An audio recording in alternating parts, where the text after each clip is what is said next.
Aujourd'hui, dossier spécial au N1 Photoro 2023, la .5. On va voir ensemble quelques petits trucs, des alternatives au masque justement dans ce logiciel, lorsque ça ne marche pas au niveau de la segmentation. Allez, c'est parti. Bonjour à toutes et à tous. Alors aujourd'hui, petit truc, topic assez spécial. On a la segmentation, comme vous le savez, bien évidemment, dans N1 Photoro 2023, la .5. Je vous ai montré les différentes techniques justement de masquage, les améliorations qui ont été faites justement dans ce logiciel. Ici, vous allez voir que la segmentation, si je prends ma petite baguette ici, le Select AI, je vais cliquer une fois ici. Vous allez remarquer que sur cette image, par exemple, il n'y a pas de sélection par segmentation, il ne reconnecte pas la roche, etc. Ça peut arriver dans certains cas, sur certaines images et tout cela. Premier réflexe à avoir, c'est d'envoyer votre image au support technique de N1 pour qu'il puisse analyser aussi ce qui se passe au niveau de l'image, s'il ne peut pas rentrer dans l'algorithme bien sûr, parce que vous savez très bien, l'algorithme va vraiment manger beaucoup d'images pour après reconnaître les différentes sections. Mais ce n'est pas une fin en soi.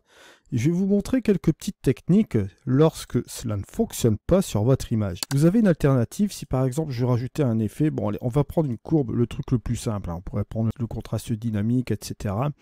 Je vais monter ici, je vais monter la luminosité sur cette partie-là de l'image. J'ai une alternative, j'ai pas cette segmentation disponible, mais on a une autre chose. On peut aller dans masque, ici, et vous faites masquer le ciel. Et voilà. Une fois que le ciel est masqué, vous allez remarquer ici que vous allez avoir une sélection qui va se faire au niveau du masque.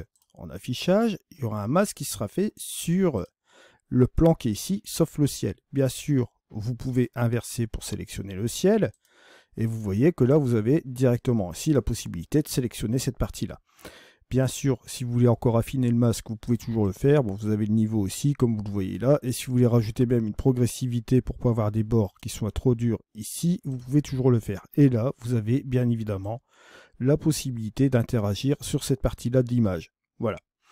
Alors, autre chose, bon, si vous voulez interagir là-dessus, très bien, superbe. Mais si vous voulez faire encore autre chose, vous voulez affiner un masque, encore une fois de nouveau, vous pouvez toujours affecter la courbe. Là, on va ajouter encore une courbe, juste comme ceci. Je vais prendre l'exemple des courbes aujourd'hui. Notre masque, nous allons copier et on va aller directement dans notre courbe. On va tout simplement ici coller notre masque, juste comme cela. Et on va prendre notre affiner le pinceau, juste comme ceci. Et vous allez voir que si on souhaite, par exemple, isoler la partie là de la flaque, voilà, de la photo, on va faire ça. D'accord, on va sélectionner cette partie ici. On va continuer comme cela, voilà, grosso modo, et on va faire ça.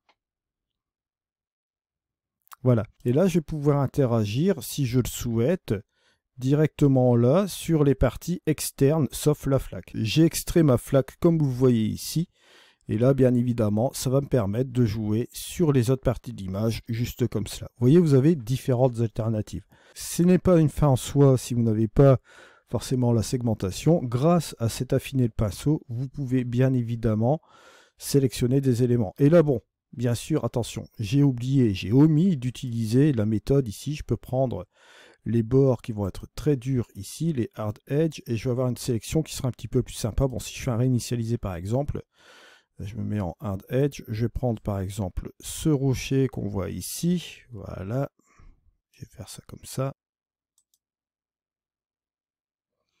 Inversé, on a mon rocher qui est juste ici, comme vous voyez, la sélection c'est bien faite.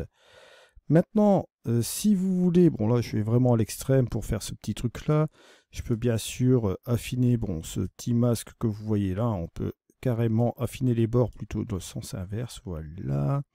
On peut contracter la sélection, comme vous voyez ici, ajouter une petite progressivité, voilà, et là on a quelque chose d'assez sympa où on va pouvoir employer un masque ici, juste sur cette partie là de l'image. Je vous remercie de m'avoir suivi, on se retrouve dans une prochaine vidéo, c'était Eddy, allez, au revoir.